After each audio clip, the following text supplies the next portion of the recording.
couple times at some state stuff for DECA. So thanks for joining us. I'm really happy that you're here.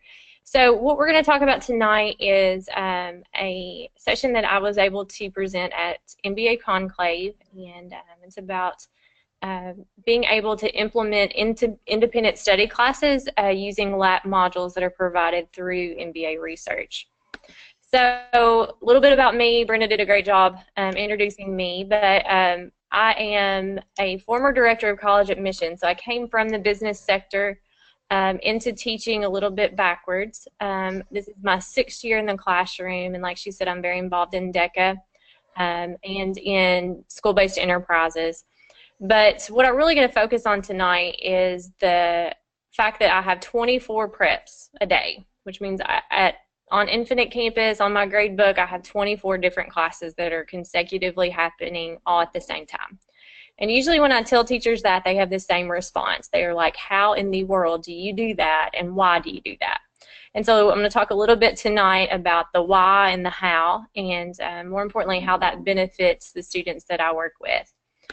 So I teach at a very unique school. I teach at Taylor County High School, which is located in Campbellsville, Kentucky. And if you were to look at Kentucky on the map, we are right in the center.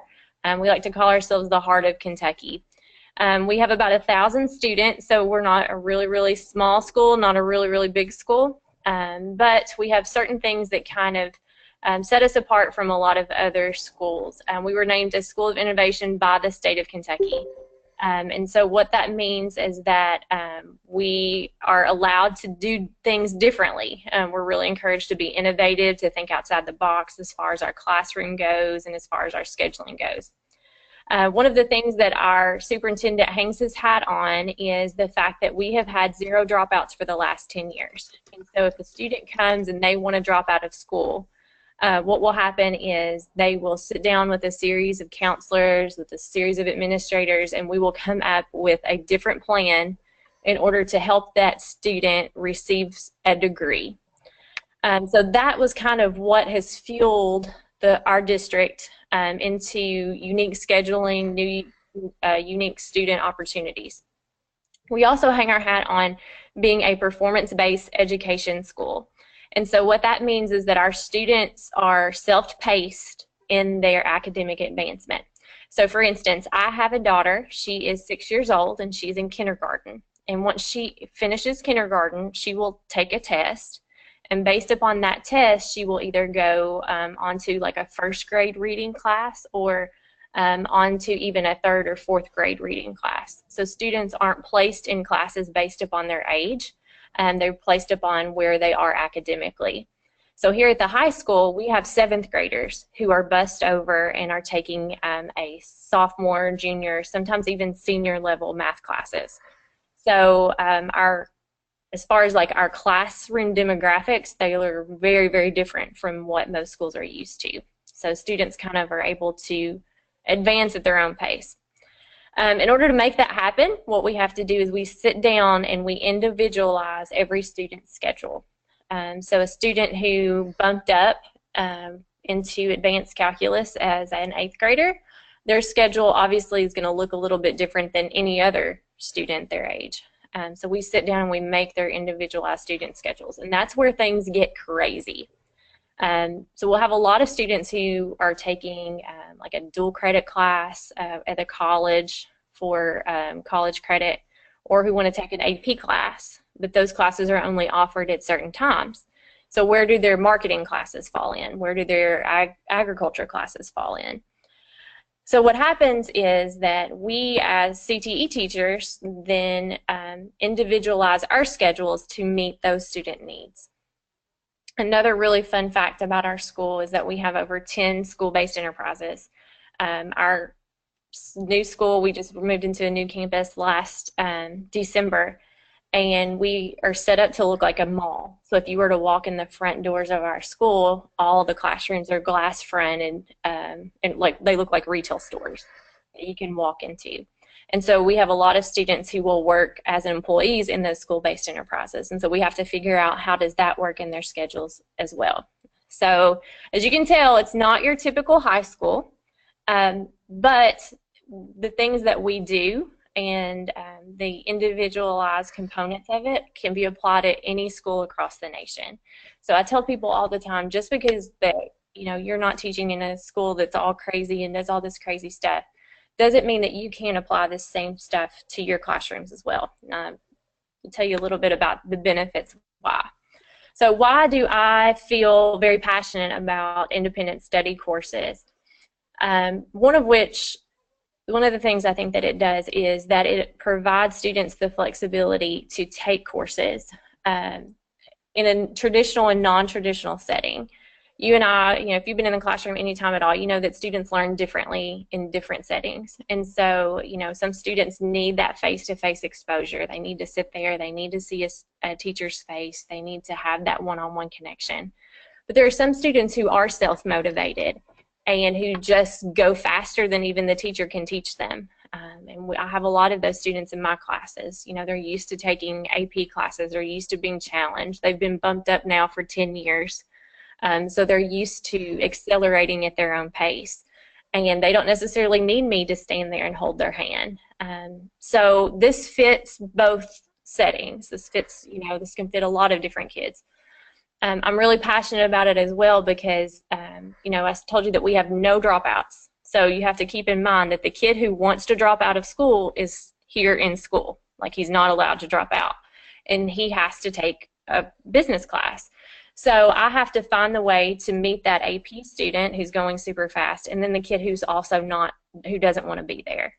And so what we do with those kids are we really say, okay, listen, you want to go and you want to get a job and you want to get out of high school. Like, that's your goal. You don't want to sit in a classroom.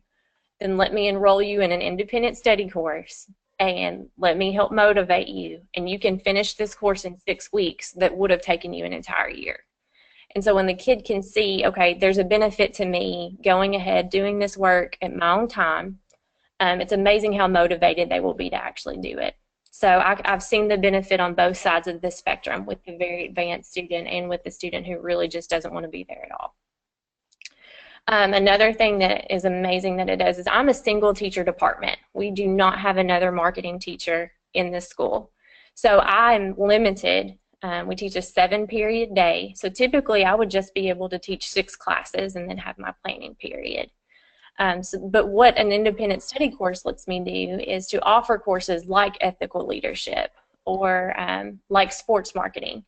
And so I can increase the number of courses that I'm able to offer, and I don't have to just teach the same course all day long. I can teach things and meet needs of students who have different interests. For instance, I have a student who's really interested in hospitality and tourism, and that's one of the career pathways that they want to make. I wouldn't have a way of getting enough students to take a hospitality and tourism course. But by offering an independent study class for that student, I can meet that student's needs without impacting my schedule as a teacher and having to come up with a whole curriculum for one seated class. It resolves the issue with scheduling conflicts. So if a student needs to take AP Government second period and they also need to take Advanced Marketing second period, they don't have to choose between the two. They can take both of them, because technically with an independent study class, they could take that any open period that they have throughout the day.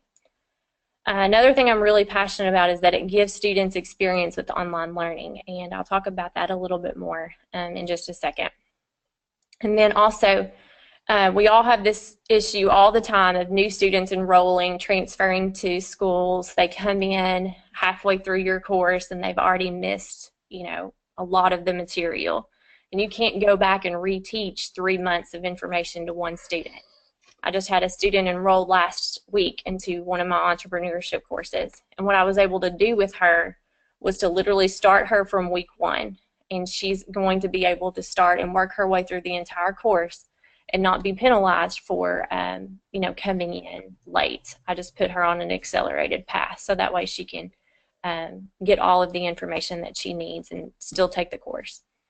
And then the last thing, and this is what I promise is going to be your lifesaver, is that once you develop this and once you implement it, it makes your life so much easier.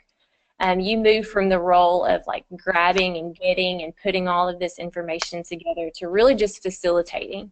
What I have found is that this year I have been able to devote my time elsewhere, and my stress level's gone down a whole lot, because once I've gotten all the information together and created the courses, then I can just reuse them over and over again. So a lot of the work is on the front end, and that saves you time on the back end.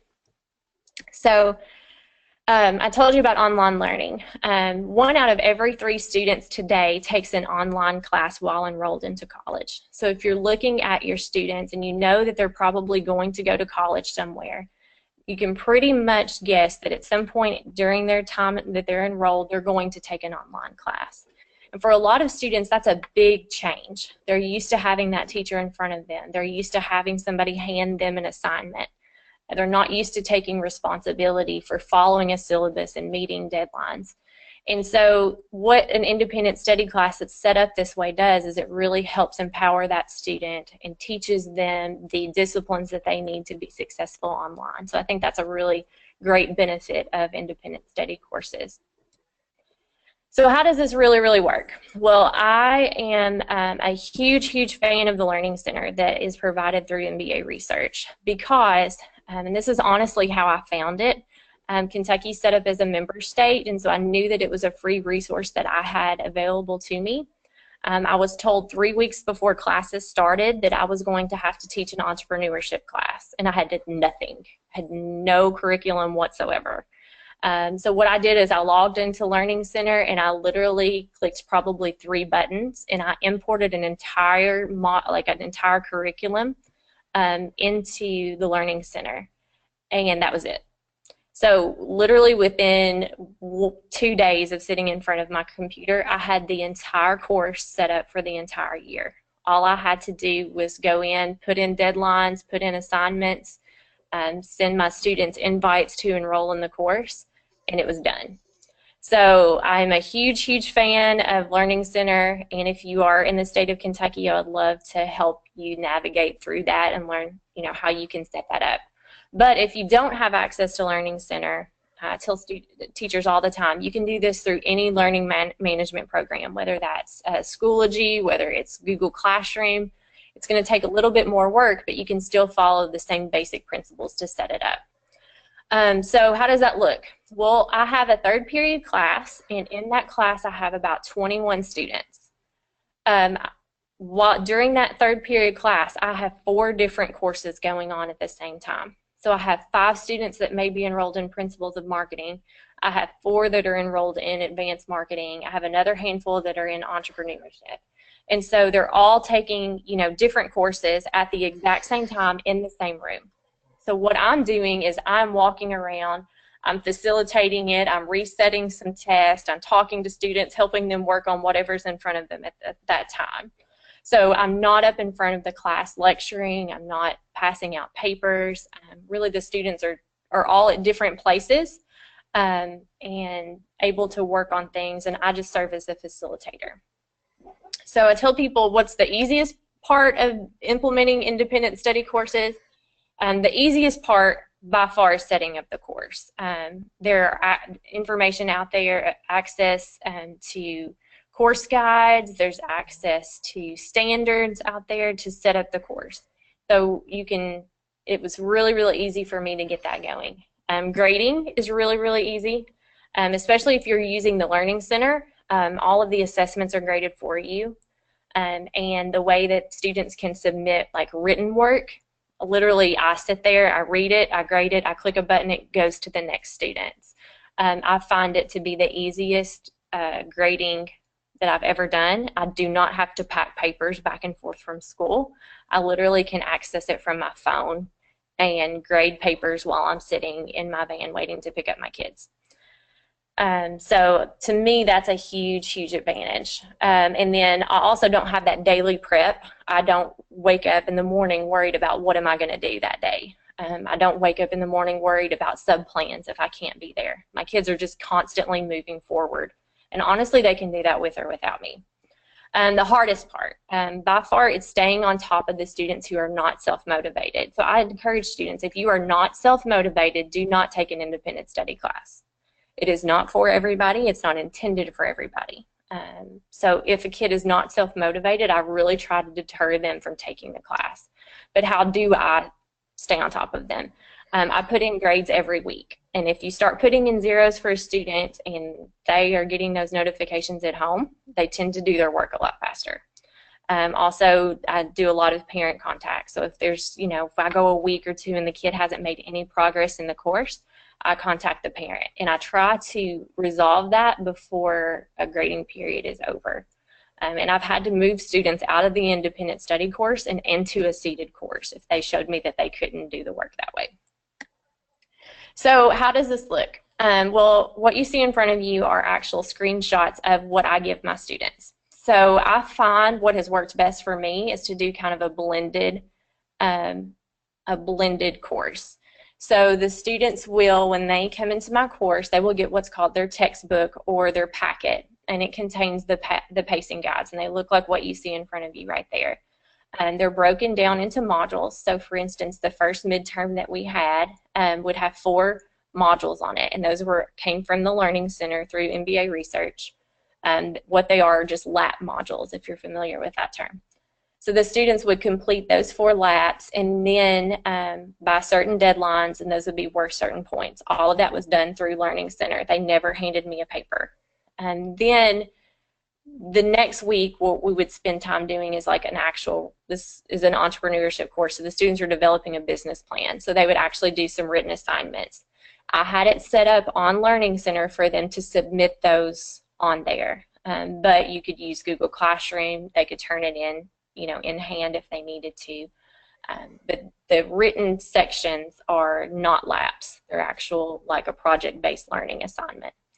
And then at the end of every midterm, what I would do is I would schedule a conference meeting with the students, and those would be worth points. And so that was just face-to-face time.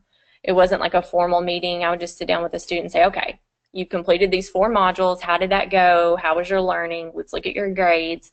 Show me what you've done on your written section. Show me your logo. Show me what you have. And based upon that conference meeting, that would give me some face-to-face time. So I do have students that I don't have in class. So, and that's the benefit of independent study courses. I told you the whole title of this webinar is to throw them out of class. So let's say I have a student who wants to take AP classes all 6 periods, and she does not have time to take a marketing course. She can be enrolled in an independent study class and do this work at home. The only time I would require to see her was for a conference meeting at the end of the midterm. So after school in the morning during my planning, that student would come in and sit face-to-face with me and show me that they've completed the work for that term. So pretty much I don't have to see a student except for 4 times throughout the year, or depending upon whenever the grading periods are. And that's just really for me to develop a relationship with them and to make sure that they're continuing to be motivated. This is just a little screenshot of the MBA Learning Center and kind of what the student sees when they log in. They'll see the different modules, and they have like a to-do on the side. The students love that because they can keep up with their assignments, when they're due, how much they're worth as far as a point value, and they can kind of see. But for some people who aren't familiar with the Learning Center, I just wanted to kind of show you a screenshot of what the students see when they log in. And then this is again on the Learning Center, just a quick glance, and they can see their assignments. I go in and set the due dates and the point values, and I do that as I'm setting up the course. Another thing I'm super passionate about is the Learning Center app, and this is available on the App Store, and you will actually go in and you'll download what's called Canvas Student, and you'll download an app. It's completely free. The students are able to, you'll see in the second slide there, and that's a screenshot of what the students see when they open that app. I can put announcements on there. I can put my assignments on there, grades.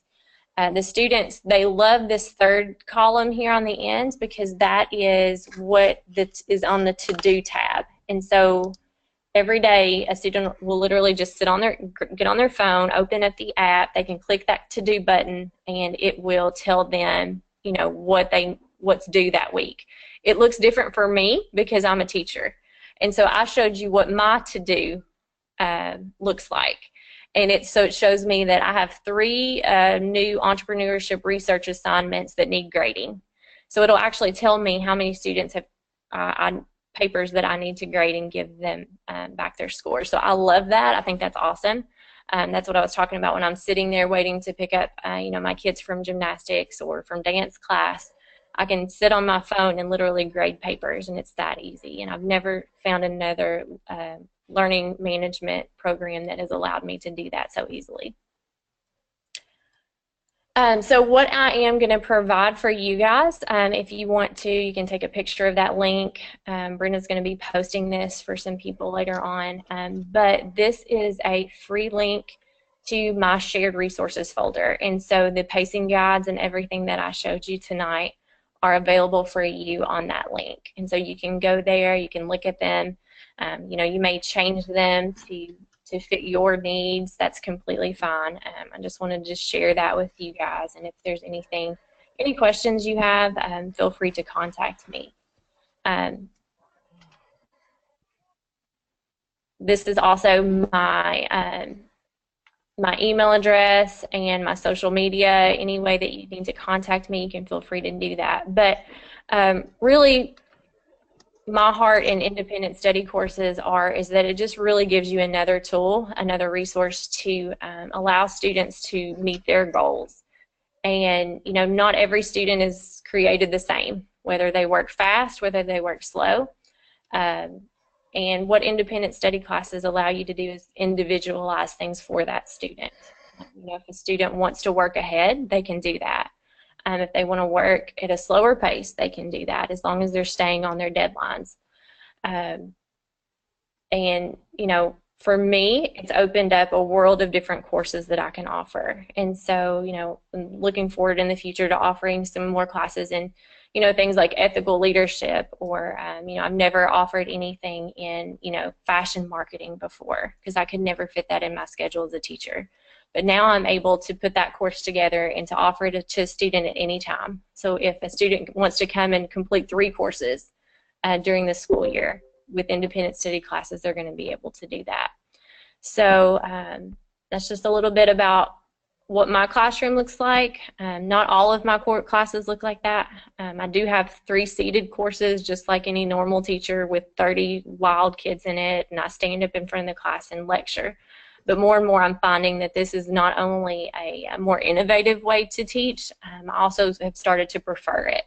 And so, if you have any questions at any time about how I made that transition, or, how I can help you get started, I would love to help you do that. So, Kristin, a couple of things. Marissa asked me to, in all caps, thank you. She was going to ask for that Google link so she could access your resources. But she'd also like to ask you a question about the Cardinal Kroger. okay. She's wondering if the students that are running the Cardinal Kroger, do they rotate in the store and then also complete these modules? How does that work for you? Their modules are a little bit different. So they don't have quite the number of modules that, say, a student who was just doing an independent study course would do. Because they're also working in the store. So whereas a normal student for me, about every 4 days they have a module due, or sometimes 2 a week, the students in Cardinal Kroger will have about 1 every 2 weeks, and theirs are more specific to workplace, retail issues. Some of them are more about financial, accounting, different things like that. They're more of the higher level labs that I've found. And that's just to give me, honestly, something to give the students a grade on. And 2, I find that I've found a lot of labs that can fit some of those higher standards. And Marissa, like some of the COSA standards that we have that I don't get to cover in a principal's course. So yes, those students do independent study work, but it's just they don't have to turn in things as often. I also throw some of their like school-based enterprise guidelines that we have to do in order to be gold certified. Some of them are on the Learning Center modules that I put in there as well. So I hope that answers your question. If not, you can let me know. Nope, I think it did. Kim, do you have any questions for Kristin or Marissa? Any additional questions? Marissa said, great answer. Thank you.